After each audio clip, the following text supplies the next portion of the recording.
Halo semuanya, saya Erik Enedi, konsultan pajak terdaftar, partner di Mitra Consulting Group. Pada kesempatan ini saya akan menunjukkan kertas kerja untuk penghitungan PPh pasal 21 gawai tetap yang akan mulai berlaku mulai bulan ini, Januari 2024. Dan juga nanti ada kertas kerja perbandingan antara pemotongan masa di tahun 2024 ini yang baru dengan yang sebelumnya di 2023. Anda dapat membukanya di link berikut di bit.ly/pph P-nya besar H-nya kecil 2024 strip atau dash MCG. MCG-nya huruf besar semua. Kenapa saya membuat kertas kerja ini? Karena kan sebetulnya DJP sudah menyiapkan kalkulator, kemudian nanti juga SPT-nya masa juga dilaporkan melalui web yang baru, sehingga penghitungannya dilakukan secara otomatis sebetulnya di dalam website DJP. Nah, kertas kerja ini bisa digunakan untuk berbagai keperluan, salah satunya untuk simulasi, karena dalam masa transisi ini biasanya yang sering ditanyakan adalah bagaimana perbedaannya dari yang lama, kemudian di tahun 2024 ini menjadi seperti apa. Kemudian juga bisa untuk mendalami mekanisme penghitungannya, karena kalau di website kan kita hanya mendapatkan hasil akhirnya saja. Mudah-mudahan dengan Excel ini Ibu Bapak dapat mempelajari, menelusuri lebih lanjut. Dan apabila ada salah, silakan bisa juga langsung dikoreksi karena file Excel ini tidak dikunci. Oke, saya akan langsung masuk ke dalam teknis Excel-nya. Kita mulai dari sheet pertama. 01 Master Pegawai. Di sini Ibu Bapak masukkan nama, kemudian NPWP, 15 digit tanpa tanda, dan status PTKP di awal tahun, karena yang digunakan adalah status yang di awal tahun. Kemudian kolom ini dikosongkan saja. Ini nanti kalau ada case yang lebih lanjut, itu bisa disesuaikan. Misalnya PPh penghasilan neto sebelumnya dan PPh sebelumnya ini adalah kalau kita menerima pegawai pindahan dari pemberi kerja lain. Nah, itu di kolom ini diisi, dilengkapi. Setelah ini dilengkapi, kita langsung masuk ke sheet 2. Misalkan kita masa 1 Januari Tuan A, kemudian ini adalah masa berjalan. Skema penghitungannya kita pakai gross 10 juta. Nah, nanti di sini akan otomatis menghitung PPh masanya. Jadi untuk bulan Januari untuk Tuan A, karena dia TK 0, maka dia masuk kategori di A, tarifnya 2. Ini TE tarif efektif ya, atau TER tarif efektif rata-rata. Lalu, nah kita misalkan masukkan di masa yang sama ada Tuan B. Tuan B dia tapi misalnya gross up. Dia gross up. Kita bedakan gajinya. Nah, kalau gross up berarti kan take home pay-nya dia mau tetap 12 gitu kan. Sekarang ini kalau saya sederhanakan THP itu take home pay adalah penghasilan bruto yang 12 dikurangin PPh-nya 480. Sedangkan si pegawai maunya saya tetap terima 12 juta bulat, berarti ada tunjangan yang diberikan. Nah, di sini saya sudah siapkan kolom tunjangan PPh. Jadi bisa lakukan goal seek, kita menggunakan fitur goal seek ada di data, kemudian forecast, what if analysis, kemudian goal seek. Kita goal seek-kan yang sel ini, yang di kolom S, tergantung dia di baris mana ya. Kalau ini pas baris 4 berarti goal seek di S4. Kemudian kita mau jadikan itu 0. Nah, kita ubah si tunjangan PPh-nya. Dia akan mencari, lalu ketemu. Kalau misalnya nanti angkanya besar, kadang waktu goal seek itu ada kesulitan. Mungkin bisa lakukan, biasanya saya isi dulu. Misalnya ini 0 ya. Nah, ini kan kita ketemu kira-kira PPh-nya 480. Kita masukkan aja kira-kira 400 gitu ya. Nah, terus baru kita goal seek. Saya udah ada shortcut-nya, jadi langsung bisa goal seek. Nah, baru kita goal seek-kan dia menjadi 0, si tunjangan PPh ini ya. Oke kan. Oh, ini kok malah rounding ya. Oke, rounding sepertinya ya. Tadi harusnya 499,999. Ya, saya sudah sempat screenshot untuk yang dari kalkulator yang disediakan DJP ya. Jadi ini hasilnya sama 499,999. Nah, jadi kertas kerja ini bisa membantu untuk menghitung yang gross up juga. Nanti di kertas kerja yang berikutnya saya akan membuat perbandingan antara dua metode ini. Kemudian kita lanjutkan ya, kita anggap, oh sorry, sebelum itu saya mau tunjukkan, nah ini di kanan ini saya sudah siapkan format impor CSV. Ini nomornya masih manual, jadi nanti diurutkan saja. Untuk masa 1 berarti kan baris 3 dan baris 4 ini yang pertama, ini yang kedua. Tanggal pemotongan saya anggap hari ini. Lalu ini silakan dilengkapi saja. Kalau yang warna biru artinya saya key in, input ketik ya. Lalu kalau yang hijau ini dia lookup dari sheet lain. Kemudian kalau yang hitam dia rumus di sheet yang sama. Tinggal diikuti saja dan nanti bisa di copy paste untuk menjadi file import CSV. Nanti kalau masih ada error silakan hubungi kami atau dipelajari lebih lanjut karena ini belum dites secara komprehensif ya. Oke, kita lanjutkan misalkan di bulan Februari. Februari ada Tuan A, Tuan B juga pegawai kita. Nah, cuma bedanya di bulan Februari ternyata Tuan B resign. Jadi dia masa terakhir. Kita anggap aja gross dulu ya semuanya ya. Jadi lebih mudah. Tunjangan PPh kita nolkan saja. Nah, kemudian kita misalkan saat resign itu ternyata Tuan B diberikan berapa ini? 100 juta? Oh, 100 juta bonus misalkan, sehingga penghasilan brutonya menjadi 112 juta. Nah, rumus di sini akan langsung membaca bahwa ini masa terakhir sehingga dia akan menghitung PPh setahun, kemudian dikurangkan dengan PPh masa yang menggunakan TER. Untuk lebih lanjut, Ibu Bapak bisa lihat di masternya ini, dibuka di sini. Jadi, Tuan B akan kebaca masa awal, masa akhirnya, kemudian berapa PPh-nya. Nah, PPh-nya adalah 4.350.000. Kemudian yang bulan Januarinya sudah dipotong 480.000 sehingga di masa terakhir ini dia dipotong sisanya 3.870. Nah, kalau misalnya saldonya minus berarti kelebihan potong di masa sebelumnya, berarti harus dikembalikan. Oke. Itu untuk contoh yang resign ya. Kemudian bisa juga kertas kerja ini nanti silakan dilanjutkan sampai bulan 12 ya misalnya. Oke, kita lanjutkan deh. Misalnya bulan 3, 4, 5, 6, 7, 8, 9, 10, 11, 12. Tapi di sini tinggal Tuan A saja ya, karena Tuan B-nya sudah resign. Kemudian dia masa terakhir itu di Desember ya normalnya. Kemudian ini cross semua. Terus ini. Nah, maka di akhir Desember nanti si Tuan A akan dipotong PPh-nya 800.000. Dia akan otomatis menghitung setahun kemudian dikurangkan dengan Januari sampai November.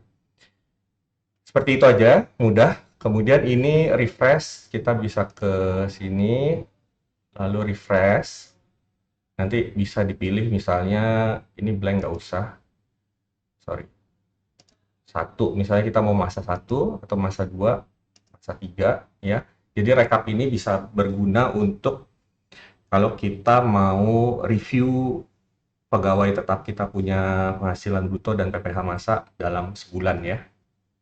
Bisa juga nanti di beberapa bulan lah gitu. Silakan dieksplor.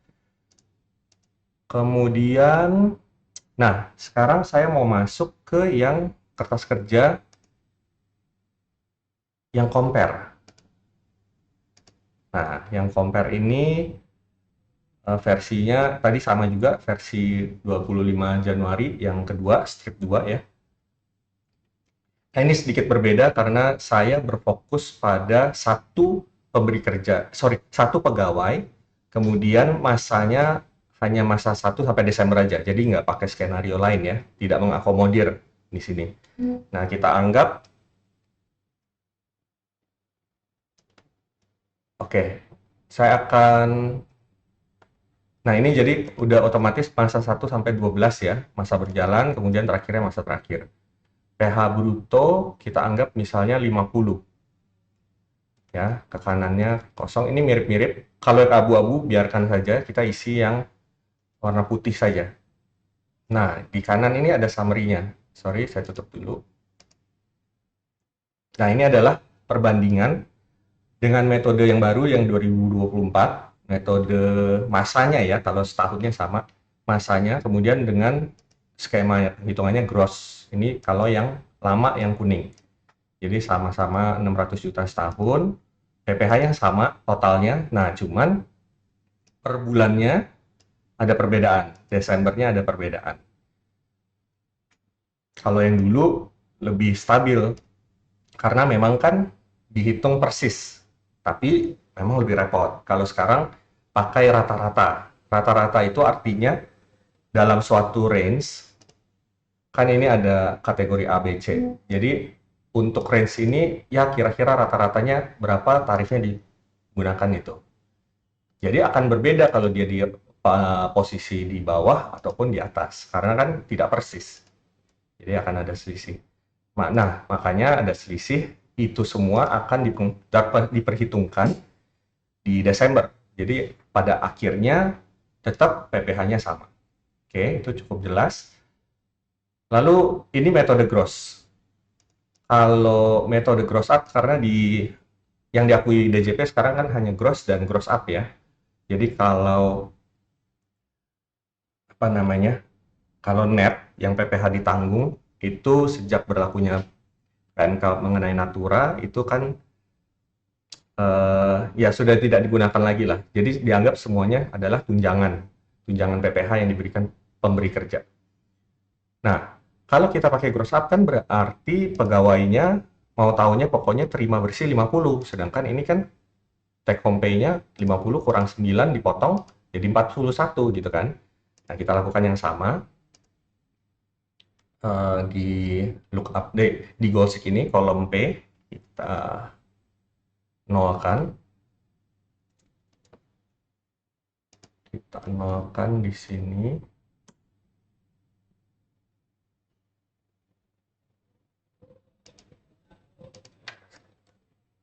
Oke, nah berhasil ya.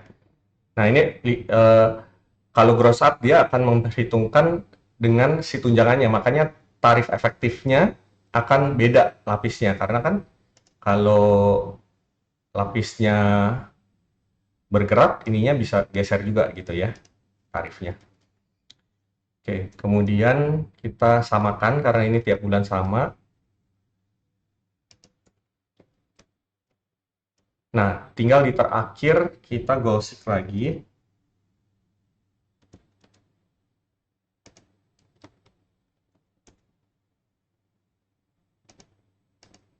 Nah, jadi kira-kira hasilnya menjadi seperti ini. Tiap bulan dia tetap terima take home pay.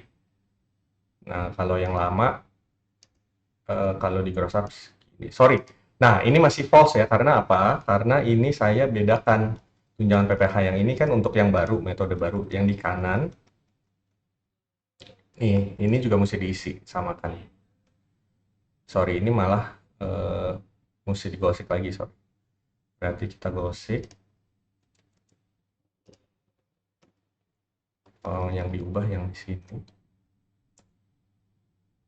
Oke. Kemudian, nah ini beda dikit aja ya. Digosik lagi. Yang kolom S, ya. Nah, maka tiap bulan kalau metode yang lama seperti ini penghitungannya, sama PPh-nya sebetulnya, ini juga sama. Nah, bedanya adalah kalau di gross up, masanya jadi 13, kemudian di akhir 5. Sedangkan di cara yang lama itu 12 rata tiap bulan. Tapi intinya sama.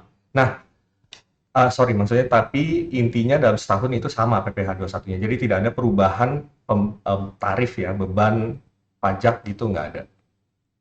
Cuma cash flow-nya aja. Dan ya cash flow-nya. Kemudian di DJP sudah memberikan ini ada dalam salah satu slide-nya perbandingan. Jadi ini penghasilan brutonya kita misalnya ambil yang ini 5.750. Nah, kalau menggunakan TER Januari sampai Desember sekian, di Desembernya sekian. Coba kita uji kertas kerja ini untuk menggunakan angka yang seperti yang di contoh DJP ya. 5750. Ya, kosongin. Harusnya 28750, kemudian 23750. Nah, 28750. Nah, ininya belum karena di sini asumsinya PTKP K0 dan iuran pensiun 100.000. Kita belum sesuaikan. K0, kemudian ada pengurang 100.000. Oke. Dengan demikian, nah ini PPh-nya jadi 23750 ya, sama.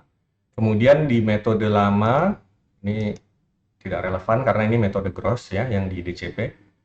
24375 sama, ini 24375 sama. Ya, jadi kertas kerja ini udah sesuai. Nah, saya langsung masuk ke case ya. Saya bikin 3 kali 2 lah. Jadi case 1 itu kalau dia penghasilannya di batas bawah, kemudian kalau case 2 ini kalau di batas atas. Jadi kan kalau di tabel ada rentang, misalnya saya ambil rentang 5650 nih yang ini. Nah, kalau dia di bawah misalnya 5750 di sini atau 5850 gitu ya. Atau 5900 ya saya pakai. Nah, 5.900, kemudian ini 5.300. Itu bagaimana sih dampaknya? Lalu kalau yang A dan B, yang B-nya adalah untuk lapis yang lebih tinggi. Nah, jadi ini untuk para bos-bosnya mungkin ya, direkturnya misalnya, atau manajer-manajernya. Nah, dampaknya seperti apa sih? Nanti kita lihat di sini. Lalu skenario case yang ketiga itu kalau fluktuatif. Fluktuatif, jadi THR-nya 1 kali, sama ya, yang di atas ini THR 1 kali, di bulan April anggapannya. Kan besok lebaran April ya, kalau nggak salah ya. Kemudian ada bonus, dan bonusnya ini cukup besar, 5 kali. Jadi fluktuatif kan, dia bulanannya sekian, terus naik di bulan April karena ada THR, terus turun lagi, terus di Agustus naik lagi, melonjak tinggi. Nah, bagaimana dampaknya terhadap penghitungan PPh 21? Saya contohkan dulu bagaimana saya arrive ke angka ini ya. Saya hapus dulu 5.700 ya. Jadi yang saya lakukan adalah saya isi 5.700, kemudian saya nggak pakai pengurang ya. Nah, lalu saya tinggal copy paste saja yang ini, copy paste di sini, yang ini copy paste di sini. Ya. Oh, sorry. Ini kita balikin dulu karena saya pakainya K0, TK0, sorry. Tadi masih karena ngambil contoh DJP yang K0, jadi saya belum update. Saya pakainya TK0.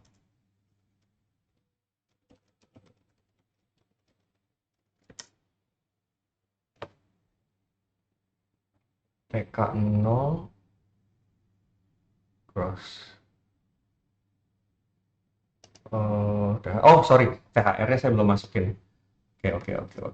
THR-nya kan berarti di sini ya. Jadi karena saya mau membandingkan dengan penghitungan yang lama, Nah, penghitungan lama itu kan dia membedakan antara teratur dan tidak teratur. Kalau yang teratur dia kalikan masa kerja misalnya 12 bulan, kalau yang tidak teratur dia sekali aja. Nah, misalnya kita tadi kan skenarionya ada THR ya di sini. Sorry, berarti saya copy lagi, ulang.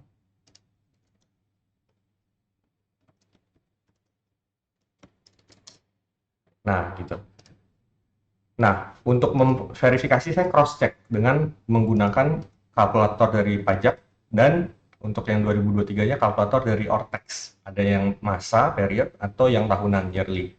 Saya input ke sini dan ini ceknya harus 0 ya. Jadi ini semuanya sudah 0. Oke. Ya, dan 0. Sekarang kita bisa lihat selisih take home pay-nya itu saya di 3 ini aja karena di masa-masa yang lain sama ya. Kita mungkin, nah di sini kalau minus berarti lebih rendah. Kalau cara dulu nih dapatnya 11 juta 83.000. Tapi kalau sekarang 11 juta 1.000 doang. Jadi lebih rendah. Tapi bulanannya yang lainnya dia lebih tinggi terima take home pay-nya. Nah, ini yang kemarin ini sempat beredar, hati-hati, harus ditabung karena di akhir tahun nanti tiba-tiba potongannya besar. Dalam hal ini jadi 90.000, lebih lebih rendah ya, berarti take home pay-nya lebih rendah 90.000. Nah, kita lihat case-nya apakah seperti itu di skenario lain. Kita coba ke masih di batas bawah, tapi gajinya sekarang di rentang yang lebih tinggi. Jadi, nah, 51.500.000 ya, itu kan rentangnya berarti di bawah sini nih, dia lebih tinggi. Ternyata take home pay-nya malah lebih rendah yang bulanannya. Sedangkan di waktu terima THR, dia lebih tinggi, kecil ya. Nah, di akhir tahun, dia malah terimanya jadi 47 juta. Gitu. Berarti lebih besar malahan. Jadi, tidak serta-merta ya, harus lihat case-nya. Karena tabel tarif rata-rata ini didesain oleh DJP kan ada pertimbangan-pertimbangannya dan rentangnya kalau kita lihat juga nggak rata gitu ya. Ya progresif atau ini ada yang turun juga ya, kemudian ada melebar lagi rentangnya. Jadi kita nggak bisa pukul rata menurut saya. Jadi harus simulasi, silakan disimulasi menggunakan kertas kerja ini bisa. Lalu kita lihat kalau di batas atas. Batas atas artinya kalau di rentangnya 5,65 sampai 5,950, dia mendekati ke 5,950. Dalam hal ini 5,900. Tetap THR sama metode gross segala macam, dia lebih rendah juga ternyata ya. Nah, ini berarti yang golongan di rentang 5 jutaan ini, baik dia mau dekat ke bawah atau ke atas, di akhir tahun tuh memang lebih kecil dapatnya. Tapi ratusan ratusan ribu aja sih, 121.000, 90.000 gitu. Saya rasa tidak signifikan ya harusnya ya. Sedangkan kalau untuk yang rentang tinggi ini, manajer atau direktur, itu juga sama, malah sama dengan yang di sini ya. Jadi ini lebih besar kan, 5 juta, TKP-nya lebih besar. Ini lebih besar juga tapi cuma 300. Nah itulah, harus dilihat. Jadi nggak bisa ngomong, oh lebih kecil di akhir tahun atau lebih besar. Saya rasa harus dicek juga. Ini belum lihat ininya ya, PTKP-nya. Ini kita pakai PTKP TK0. Kalau K0 walaupun sama-sama A, mungkin bisa beda karena di akhir tahun kan K0 akan beda PTKP-nya. Nah, kita masuk ke yang fluktuatif. Jadi dia di kira-kira seperti ini nih. Di bulan Agustus ya. Bulan Agustus itu ada 5 kali misalnya. Jadinya hasilnya seperti ini. Ya. Kalau dia fluktuatif, harusnya logikanya sih di akhir tahun jadi take home pay-nya membesar karena ada pengembalian PPh 21. Karena waktu dia terima di Desember 35.400.000, rumus TER itu akan mengasumsikan itu dia terima bulanan. Padahal kan cuma sekali. Nah, ini bentuk simplifikasi. Jadi tidak perlu lagi mengconsider ini teratur atau tidak teratur. Jadi satu angka aja pokoknya, ya udah tinggal di look up, dicari pakai tarifnya yang mana. Sehingga akan besar potongannya. Terlihat juga di sini take home pay-nya kalau pakai metode lama 33.943, tapi sekarang dengan metode yang baru jadi kepotongnya lebih banyak 30.444. Nah, tapi di akhir tahun bisa lebih besar. Take home pay-nya, sorry ya. Take home pay-nya jadi lebih besar. Nah, nanti skenario lain ada lagi, misalnya bonusnya bukan di Agustus, tapi di Desember. Ya, silakan nanti disimulasikan aja, karena banyak sekali variasi yang bisa terjadi ya. Lalu yang case 3B, ini untuk yang rentang yang tadi ya, yang lebih tinggi, manajer, direktur. Nah, dia juga 7% lebih besar ya. Take home pay-nya lebih besar. Oke, kira-kira itu saja penjabaran singkat saya mengenai kertas kerja PPh 21. Apabila ada koreksi, saran, masukan, pertanyaan, dapat menghubungi tim Mitra Consulting Group yang tertera di deskripsi video ini. Semoga bermanfaat bagi Ibu Bapak semua. Terima kasih.